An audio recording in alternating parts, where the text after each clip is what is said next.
Hunyo 30, 2019. Bundok Short of North Carolina. Si Austin Howell ay mag-isang tumatawid sa pader ng bangin. Walang lubid, walang harness, tanging alikabok ng tiyok sa kamay at 11 taon niyang alam ang kayang gawin ng katawan sa pader na ito. Sanay na siyang umakyat dito kaya nauuna ng mahanap ng kamay niya ang hawakan kaysa mata niya. 80 talampakan mula sa lupa, nakausling bato at ang araw ng umaga ay pinapainit ang timog na bahagi ng bato.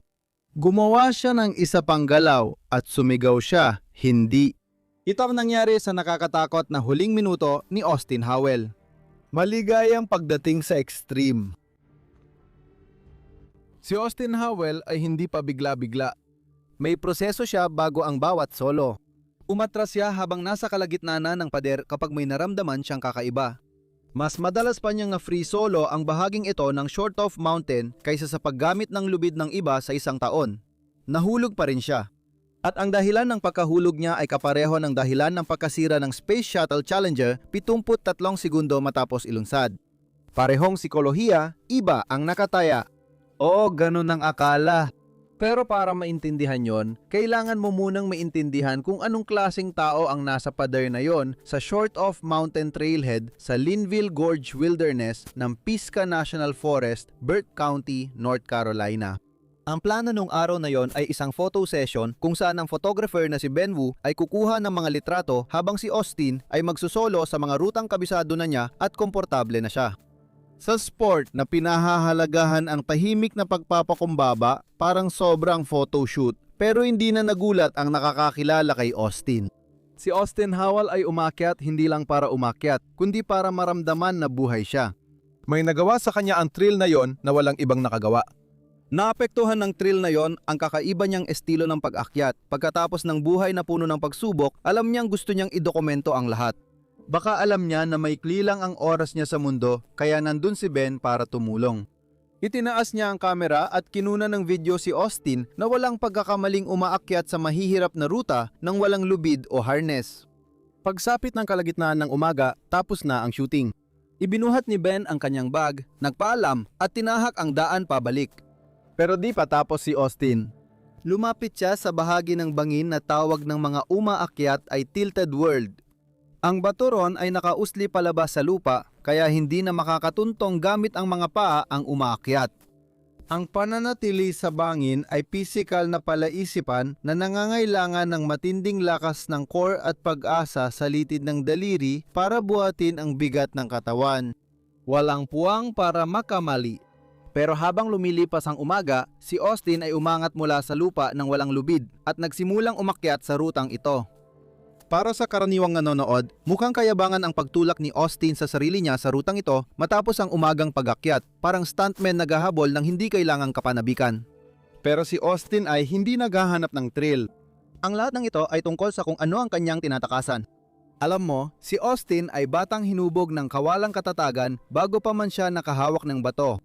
Ipinanganak siya sa Friendswood, Texas noong 1987 at naghiwalay ang kanyang mga magulang nang siya'y 4 na taon pa lang. Lumaki siya na palipat-lipat sa 2 tahanan nang masyadong maaga sa kanyang buhay. Noong 2006 bilang 19 anyos na freshman sa Electrical Engineering sa University of Houston, pumasok siya sa isang indoor climbing gym. Agad siyang nahumaling sa climbing wall, isang bihirang maranasan ng isang binata at hindi na siya binitiwan. Pagdating ng 2008, halos natapos na ang lahat, makalipas ang 2 taon. Habang nagpa-practice climb siya sa parehong indoor gym, nahulog siya mula sa taas na 35 talampakan diretso sa konkretong saig dahil sa pagkakamali ng taong humahawak ng kanyang safety rope. Dahil sa lakas ng bagsak, nabali ang likod at nadurog ang mga paa niya, pero ang pinakamasamang pinsala ay hindi kita. Dahil sa pagkakahulog, nagdugo ang kanyang otak. Kapag ang otak ay nasugatan ng ganon, hindi ito laging gumagaling ng maayos. Matagal nang nilalabanan ni Austin ang depresyon mula pa nung teenager siya. Habang gumagaling ang mga nabaling niyang buto, lalong pinalala ng pinsala sa ulo ang dati niyang pinagdadaanan, kaya naging mas matindi at nakakasakal ang kondisyong hindi niya matakasan. Naging mapanganib na lugar ang sarili niyang isipan. Naranasan niya ang panic attack at bangungot kahit nakaupo lang nang hindi gumagalaw. Ang pinaka nakakatakot na mga sandali sa buhay niya ay noong mag-isa lang siyang nakaupo, nilalabanan ang sariling utak na gustong sirain siya. Umabot sa puntong nagpasya siyang tapusin ang lahat. Umakyat siya sa bubong ng 10 palapag na gusali sa Houston at tumayo sa gilid. Umiiyak siya ng sobra at hindi na niya kinaya, kaya hindi niya nagawang ituloy at bumaba na lang siya. Ganun na lang kalapit yon. Pero pagkatapos, may ginawa si Austin na kakaiba. Bumalik siya sa kung saan nagsimula ang lahat. Bumalik siya sa pag-akyat. Siguro para sa closure? Hindi ko alam.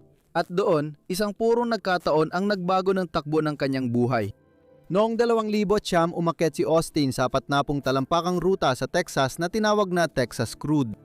Suot niya ang harness at safety gear, pero dahil abala sa pakikipag-usap sa mga kaibigan sa ibaba, nakalimutan niyang ikabit ang gamit sa pader habang umakyat. Pagdating niya sa tuktok, tumingin siya pababa at napagtanto niyang wala siyang nakakabit kahit isang gamit. Hindi sinasadya at walang plano na free solo niya ang buong ruta. Hindi ang panganib ang tumatak sa kanya. Tumatak sa kanya ang katahimikan. Nang makarating siya sa pader na yon nang walang safety net, biglang huminto ang ingay sa kanyang isipan. Hindi ko sinasabi na lahat ng may traumatic brain injury, panic attacks o bangungot ay dapat gawin yon, pero ito ang paraan na pinili ni Austin para harapin ito. Ang panganib ang paraan niya ng pagtakas sa realidad. Ganito talaga ang ibig sabihin ng free soloing dahil madalas itong maling nagagamit online. Ang free soloing ay pag-akyat na walang lubid, walang harness at walang kahit anong proteksyon. Kapag nahulog ka mula 20 talampakan, mababali ang mga binti mo. Kung mahulog ka mula 80 talampakan, mamamatay ka. Walang kagamitan o backup system na magliligtas sa'yo. Ang tanging nakapagitan sa iyo at sa lupa ay kung gaano ka kahanda at kung gaano katibay ang paghahanda mo kapag nadulas ang paa mo sa isang bagay na unang beses mo palang naapakan o kahit nakaapat-napong beses mo na itong naapakan dati. Madalas, iniiwasan ito ng mga seryosong umaakyat. Ibinase ni Austin Howell ang buong pagkakakilanlan niya dito. Ang lubid ay hindi na safety net, kundi hadlang sa kanyang gamot. Inangkin niya ang pananaw ng iniidulo niyang alamat na free soloist si Michael Reardon na nagsabing ang free soloing ay hangarin sa buhay. Pinaniwalaan ito ni Austin ng buong buo at dinala niya ang radical na therapyan iyon sa sukdulang hangganan. Kapag nakabitin ka sa bangin gamit ang dulo ng daliri mo, wala nang oras ang utak para mag-isip ng malalim o malungkot. Nakatuon lang ang otak mo sa isang bagay, panatilihing buhay ka. Pinipilit ng grabidad ang buong konsentrasyon. Walang depresyon o labis na tuwa, kundi ang susunod na galaw, ang kapit mo ngayon, ang mga paa mong panimbang at ang tensyon sa katawan na naguugnay sa lahat. O kahit papaano, ganun yon mula sa pananaw niya. Nahanap niya ang matagal niyang hinahanap na katahimikan sa isip kapag nag-free solo. Naramdaman mo rin siguro, pero hindi sa bangin. Baka naranasan mo na rin ito, yung itulak ang sarili hanggang sa tuluyang bumigay sa mabigat na buhat o isang oras na tutok sa makina ng sasakyan na parang tumigil ang lahat sa paligid mo. Yung estado na parang nawawala lahat ng ingay. Sa susunod na dekada, si Austin ay nagtala ng isa sa pinakakakaiba at pinakamasaganang record sa free solo sa kasaysayan ng Amerika, umakyat sa dami na halos hindi ka panipaniwala. Matagal na panahon siyang nanirahan sa kanyang Nissan Frontier pickup na tinawag niyang corporate dirtbag rig. Kasya, lahat ng gamit niya sa likod ng truck. Mayroon siyang sleeping bag, gamit para sa rope access, chalk bag, sapatos na pang-akyat at mamahaling whiskey na binubuksan lang kapag may nagawa siyang bago. Dahil bawat pagsubok na lampasan ng sarili, bawat mas matindi at mapanganib na pagtatangka ay nagdudulot ng mas tahimik na isipan at kaunting ingay sa kanyang ulo. Ipinagmaneho niya ang truck sa buong Timog Silangan, nagtrabaho buong linggo bilang rope access worker at umaakyat tuwing weekend. Pero si Austin ay isang kontradiksyon. Sa isang banda, hindi niya nilalapitan ang free soloing ng basta-basta. Bago siya mag-solo sa mahihirap na akyat, gumugugol siya ng ilang oras sa pagbusisi sa lahat ng bagay, ang hugis ng bato, ang kalagayan ng kanyang katawan, at ang panahon. Paulit-ulit niyang inuulit ang mga ruta habang may tali at umaatras kapag may naramdaman siyang mali sa pag-akyat. Kapag sigurado na siya sa ruta, nawawala ang maingat na tagaplano at nanghingibabaw ang isang pasikat na lubang hindi mahulaan. Noong mga araw na yon, umaakyat siya nang nakalugay ang tali ng sapatos. Minsan, nakabitin siya sa pader gamit isang kamay, hawak ang cellphone para kuhanan ng video ang bangin sa ibaba. Minsan, nakabitin siya ng patiwari gamit ang mga paa at binti sa pagitan ng dalawang malalaking bato sa bundok. Pero isa sa mga pinaka-pinag-usapan niyang stunt ay nung umakyat siya na wala talagang suot at ang ibig kong sabihin ay talagang wala, literal. Noong Abril 2015 may lumabas na video sa internet. Parang karaniwang hiker na aksidentang nakita ang hubad na lalaki sa batong pader ng bangin. Mabilis na kinuha ng hiker ang cellphone para mag-record. Sabi ng boses sa likod ng kamera, "Ano ba to? Baliw tong taong to. Umaakyat siya mag-isa, hubad at walang lubid. Sira ulo niya. Si Austin Howell yon." Nag-free solo siya sa isang 3-pitch na ruta sa Short of Mountain na walang suot kundi isang kulay abong newsboy cap. Tinawag niya itong tunay na natural na unang pag-akyat sa literal na kahulugan. Itinampok ito ng Epic TV. Pinalabas ito ng MTV's Ridiculousness. Sikat si Austin Howell sa mundo ng pag-aakyat bilang hubad na umaakyat ng solo. Bagamat tila nagulat ang lalaki sa video, ibang sinabi ni Matt Somet, mamamahayag ng Outside Magazine. Nang isama ni Austin si Lohan Lyson sa credits bilang videographer, madali nang nahanap ni Matt at natanong siya tungkol dito. Ito raw ang sinabi ni Austin sa kanya. Sabi niya, ayon kay Austin, astig kung magkunyari akong turista lang. Sabihin mo lang ng kung ano-anong kalokohan, magkunwari kang parang nadiskubre mo lang yon at bigla mong nilabas ang cellphone mo at nagsimulang mag-record. Nagalit ang mga tao nang kumalat ang video ng pag-akyat niyang hubad. Sa marami, ang pag-akyat ay seryosong sport na dapat igalang at may wastong gamit pangkaligtasan. Para sa kanila, si Austin ay mayabang at makasarili, ginagawang biro ang delikadong lugar para sumikat online. Hindi nila alam na ginagamit ng lalaki ang matinding paglalantad sa panganib para labanan ang traumatic brain injury. Si Austin, sa kanyang panig ay di pinapansin ang kanilang opinyon. Ginamit pa niya ang galit ng publiko para i-promote ang podcast niya. Dahil kung sarili mong isipan sinusubukang patayin ka, ang opinyon ng mga estrangero sa internet ay wala ng halaga. Gumawa siya ng mga podcast at social media posts para i-promote ang mga pag-akyat niya. Matapang at mapangahas ang kanyang tatak, walang alinlangan sa pag-promote ng sarili niyang pag-akyat. Ayon sa isang dating kasintahan niya, sinabi niya kay Matt Somet ang mamamahayag, mapagkumbaba siya pero lagi niyang pinopromote ang sarili. Sabi ko, tama na, magpahinga ka naman. Alam na namin lahat ang kwento, pero sobrang excited lang talaga siya palagi tungkol dito. Sa tingin ko, hindi lang talaga niya kayang pigilan yon. Ang komunidad ng mga umaakyat ay hindi alam kung ano ang iisipin tungkol sa kanya. Ibig kong sabihin, ano nga ba ang iisipin mo sa isang lalaki na umatras sa pagsolo sa gitna ng pader dahil may isang galaw na parang hindi tama, tapos biglang aayat naman sa isang mapanganib na bangin ng hubot-hubad para lang sa internet? Ngunit ang pag-zoom sa panganib ng walang pakundangan ay may nakatagong kakilakilabot na kapalit. Noong Mayo 10, 2015 si Austin ay nasa El Capitan sa Yosemite, California kasama ang grupo ng kanyang mga kaibigan. Nasa rutang tinatawag na The Nose sila na muling mangyari ito. Plano niyang mag-free solo pero dahil basa ang pader, kinailangan niyang gumamit ng mga kagamitang pang-akyat at mga lubid. Ikinabit na ang 8 gear sa bato at nilapatan yun ang bigat ng katawan para makaakyat, hindi ang kamay at paa sa mga hawakan. Protektado siya ng husto. Nagpatuloy siya sa pag-akyat hanggang sa umabot siya ng 20 talampakan mula sa lupa, isang piraso ng 8 gear ang biglang nahugot mula sa pader dahil sa bigat niya. Pagkatapos, malamang isa pa. Tumama siya sa bato ng una ang ulo. Ang pagbagsak ay nagbasag ng kanyang bungo, pulsuhan at 5 bertebra sa leeg. Hindi nakita sa x-ray kung ano ang nagawa ng impact sa inner ear niya. Nagising siya sa ICU, nawala na ang pandinig sa kanyang kaliwang tainga at tuluyang nawala ang kanyang balanse. Sa tuwing ipinikit niya ang mata, umiikot ang mundo na parang may yumayanig sa loob niya. 2 araw siya sa intensive care at halos 1 linggo pang nakahiga sa ospital. Sabi niya, pag pinipikit ko ang mata ko, parang nilalagay ako sa shaker ng lata ng pintura sa Home Depot. Pero parang si Steve McQueen na nagpaplano ng pagtaka sa kampo ng mga bihag ng digmaan, siguro alam mo na ang ginawa ni Austin pagkatapos. Matapos ang 10 o 12 linggong pagpapagaling, nagpasya siyang itigil ang paghihintay. Pinutol niya ang sariling jeeps, tinanggal ang neck brace at lumipat sa bahay ng tatay niya sa Mississippi. Doon, nag-ensayo siya na parang baliw araw-araw, binuo muli ang sarili niya buto sa buto, litid sa litid, gamit ang matinding determinasyon ng isang taong ginawa ng obsesyon sa buhay niya ang isang bagay. Obsesyon ni Austin ang pag-akyat. Doon nakasalalay ang buhay niya. Pagsapit ng Abril 2016, hindi lang basta nakabalik si Austin sa pag-akyat, kundi mas lantad sa panganib pa ang mga inaakyat niya kaysa noong bago nabasag ang kanyang bungo. May nagbago. Napansin ng mga kaibigan na nag-iba ang kalidad ng kanyang pagsasanay. Nagsimulang mag-free solo siya sa mga level na ikinakakaba kahit panuurin lang ng mga veteranong climber na may lubid.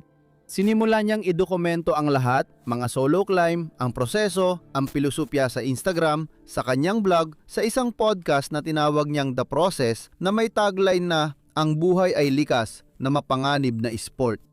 Pagkalipas ng ilang buwan, nagawa niya ang isang pambihirang gawaing pisikal na labag sa lohika. Sa isang araw noong Nobyembre 2016, nag-free solo siya sa 15 magkakaibang ruta. Iyon ay mahigit 1 milya ng technical at patayong bato na inakyat ng walang lubid. Para mapanatili ang ganong katinding focus at pagkamapagmatsag, halos lampas tao ang kumapit sa pader, gamit lang ang dulo ng mga daliri habang nilalabanan ang matinding pagod ng mga kalamnan sa buong araw. Opisyal niyang napatunayan na mali ang mga doktor. Bumalik siya sa pinakatuktok ng sport. Buong-buo niyang hawak ang sitwasyon. Yun ang akala niya. Ngayon, heto ang punto. Buwan-buwan, gumagawa ako ng isang video para lang sa Patreon. Nandun na ang mga babala. Hindi mo yan makikita kahit saan. Kung gusto mo, nasa description ang links. Pagsapit ng 2019, mahigit 19 na iba't ibang rutang 512 nang na-free solo niya sa 37 magkakaibang pagkakataon. Para mailagay sa konteksto, ang rutang 512 ay akyat ng mga hawakan ay pwedeng kasing laki lang ng isang dime. Ang mga posisyong iyon ay pwedeng itulak ang katawan mo paatras palayo sa pader at kahit ang climber na may lubid, may kasamang nasa ibaba at may mga taong seryosong pagsasanay ay mahihirapan pa rin ng husto sa unang subok. Umakyat si Austin sa mga rutang ganoon na walang anumang pagitan sa kanya at sa lupa. Ang bilang ng mga tao sa mundo na nagsusolo sa dami at hirap ng inaakyat niya ay malamang na mabilang mo lang sa isang kamay. Kapag tinawag siyang baliw dahil umaakyat siya ng walang lubid, may direkta siyang sagot. Pasensya na, pero hindi ko hahayaang mawala ang mga bagay na nagpapasaya sa akin. At ibinabalik tayo nito sa alas 11:30 ng umaga noong Linggo, Hunyo 30, 2019. Siguro, based sa lohikang ito, pagkatapos magpa-picture kay Ben at umalis si Ben, gusto lang ni Austin makaramdam ng konting saya mag-isa. Walang lubid, 80 talampakan ang taas niya mula sa lupa. Katumbas yon ng 3 palapag na gusali sa isang rutang kabisado niya. Napakaraming beses na niyang inakyat ang particular na bahagi ng Short of Mountain, kaya malamang na nauna pang makahanap ng kapit ang kanyang mga kamay bago pa man makita ng kanyang mga mata. Malapit na siya sa tuktok pero ang pader na ito ay hindi lang basta pataas. Nakaliyad ito palayo sa lupa kaya napipilitan ng umaakyat na labanan ang bigat ng sarili nilang katawan bawat segundo. Alas 11:30 ng umaga at ang araw sa huling bahagi ng Hunyo ay direktang tumatama sa batong nakaharap sa timog. Umiinit ang bato kaya nagiging madulas ang mga hawakan at itinutulak ang goma ng kanyang sapatos sa sukdulang hangganan nito. Pero ito ang mga uri ng detalye nagpapasigla kay Austin. Ito ang mga salik na sinusubaybayan ng proseso niya bago umakyat. Sa sandaling yon, si Austin ay nasa pinakamatarik ng overhang. Parehong kamay ay nakakapit sa bato at ang katawan ay dikit sa pader. Patuloy siyang umakyat sa tuktok gamit ang kasanayan ng isang lalaking mahigit 1 dekada nang sanay sa ganitong klaseng pag-akyat. Gumalaw ng malaki si Austin pakaliwa, inabot ang isang hawakan sa ibabaw ng bato. Nadampian ng kanyang mga kamay ang hawakan.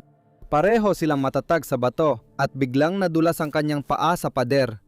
Sa patayong pader, pwedeng magdulot ng galos at saglit na pagsisikap na makabawi. Sa isang nakausling pader, hinihila na ng bigat ng katawan mo palayo sa bato. Sa sandaling mawala ang kapit ng paa mo, iyon na ang magdadala sa'yo pababa. Di ka bibigyan ng kahit kaunting pagkakataong lumaban, panalo agad ito.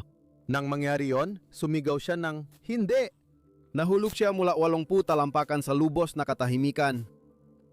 Sa wakas, nagpaubaya siya sa katahimikang matagal niyang hinanap. Nahulog siya sa ikatlo at huling pagkakataon. Kasabay nito, may 2 umaakyat na sina Riley Collins at Jay Massey na nagkataong malapit lang.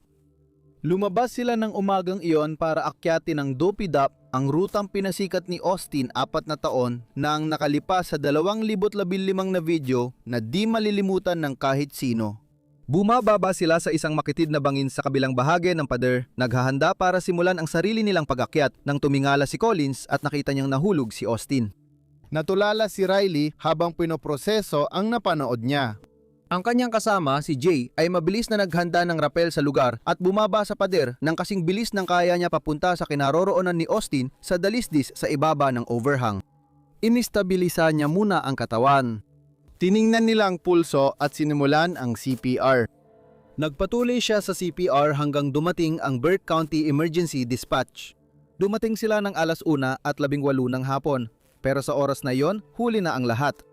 Idineklarang patay si Austin Andrew Howell bandang 1:30 at 30 ng hapon. Siya ay 31 taong gulang lamang, isang binatang humarap sa hindi maiiwasan. Paano namatay ang ganitong karanasang lalaki sa isang rutang pamilyar sa kanya? Ang madaling sagot ay malas. Isang pagdulas ng paa at isang saglit na hindi perpektong pagkakapit sa hawakan na 12-12 ng beses na niyang ginamit. Pwede yon mangyari sa kahit sino, pero mas mahalaga kung paano sinusukat ni Austin ang sarili niyang buhay. May dala siyang mahal na bote ng whiskey sa truck niya. May natatanging layunin ang boteng ito. Nagpatupad si Austin ng patakaran na iinom lang siya mula sa boteng yon kapag may nagawa siyang mas mahalaga ay sa dating niyang nagawa. Nung una, madalas-dalas siyang uminom mula ron. Isang bagong ruta, mas mahirap na antas, mas mahabang oras sa pader, mas maraming akyat sa isang araw. Habang tumatagal at dumarami ang karanasan at taas ng pamantayan, lalong bihira siyang uminom.